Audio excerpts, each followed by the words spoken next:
Sabtu petang, tim gabungan dari Polda Metro Jaya membongkar bangunan posko salah satu ormas yang berdiri di atas lahan milik Badan Meteorologi, Klimatologi, dan Geofisika BMKG di Jalan Cagar Raya, Kelurahan Pondok Betung, Kecamatan Pondok Aren, Tangerang Selatan. Selain spanduk dan atribut ormas, polisi juga mendapati tiket parkir, bukti transfer biaya sewa lahan dari para pedagang ke ormas, serta sejumlah senjata tajam dan senjata bambu yang sudah dimodifikasi. Bapak, izin ya. Gini, Pak.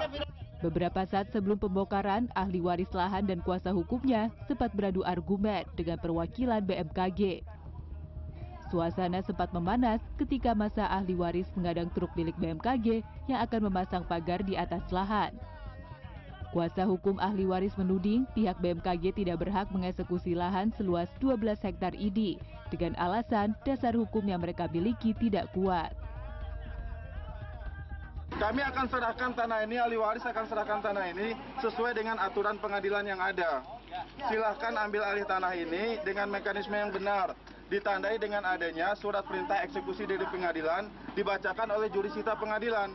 Kalau tanpa surat perintah eksekusi dari pengadilan kemudian dieksekusi paksa, yang preman BMKG atau ahli waris gitu. Argumen pihak ahli waris tidak menghalangi petugas untuk mengosongkan lahan.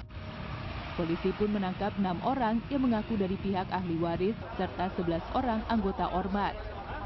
Mereka beserta barang bukti dari posko dibawa untuk diperiksa di Mapolda Metro Jaya.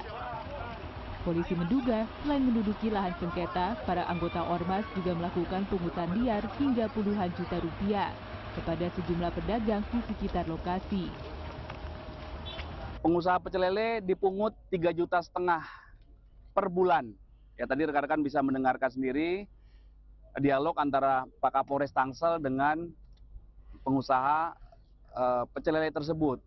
Kemudian dari pengusaha pedagang hewan kurban itu telah dipungut 22 juta rupiah.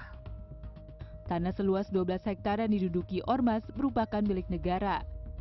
Berdasarkan sertifikat hak pakai tahun 2003, BMKG menyebut kepemilikan dikuatkan oleh putusan Mahkamah Agung dan putusan pengadilan lain yang berkekuatan hukum tetap. Namun sejak pembangunan gedung arsip BMKG dimulai pada November 2023, proyek diusik oknum yang mengaku ahli waris yang didukung massa ormas.